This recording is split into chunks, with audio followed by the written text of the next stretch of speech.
So that'll be the last time we ever leave Ezra in charge. Hello everyone, I'm Queen of the Randoms, and we're back for Star Wars Rebels Season 3, Episode 1, Steps into Shadow. Oh god, there was no hiding the theme here. Steps into Shadow? Shadow being the unknown, or the darkness? Looking at you, Ezra.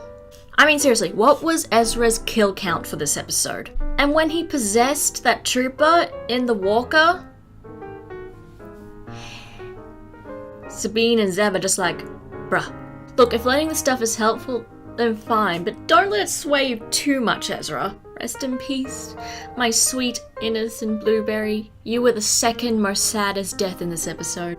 But a question, why was Ezra left in charge in the first place? Especially when he's commanding people who have tons more experience than him. Oh, Captain Rex? Nope, we're gonna let the 17-year-old command you. God, Ezra just knew he'd screwed up terribly when his mom and dad had to come save him. Oh, and Ezra? You're grounded for life. Anyway, Thrawn! Yay! I loved his entrance.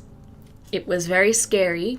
But kind of in a subtle way, because it was very understated in showing how much of a tactical genius this guy is. He could connect the dots like no one we've seen before.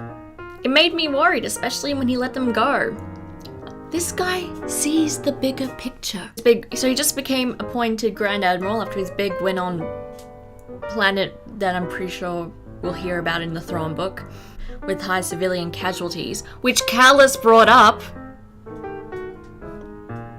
Hashtag Callus is Fulcrum 2.0. Did I just wink?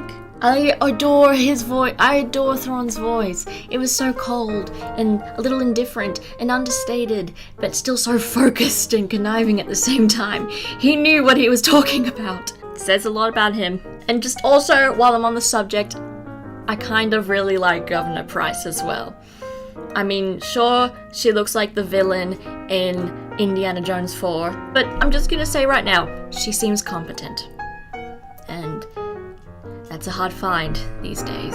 Kanan's plot was a little muddled. It seemed a little too convenient that the Bendu just happened to be on Adelon, and the whole plot was a little choppily paced. I don't know, I was just a little dismissive of it, to be honest. But I like the Bendu. I like how he furthers the kind of discussion we're having on neutrality, which is becoming a little bit of an overarching theme. Also, that owl creature that was like looking at Kanan, which I guess also has some tie to the Bendu. It wasn't a convor, but it looked a little bit like a convor. Maybe there's some sort of relation between the two. Like, you know, subtext. For anyone who didn't know, convors are birds that, since the Clone Wars, have like kind of symbolized something to do with Ahsoka, or at least entailed her. Some say it's the daughter, which, I'm always trying to figure out more ways to read into it because I want to figure it out, what it means. Oh, by the way, did you see the convor on Sabine's armor?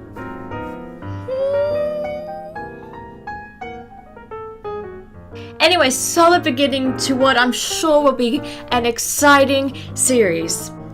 Maybe this episode wasn't as awesome as Siege of the Thor, but they had freaking Vader. I'll give this one a pass. Thanks for watching, and make sure you follow me on social media, and maybe even consider Patreon, and I will see you next week.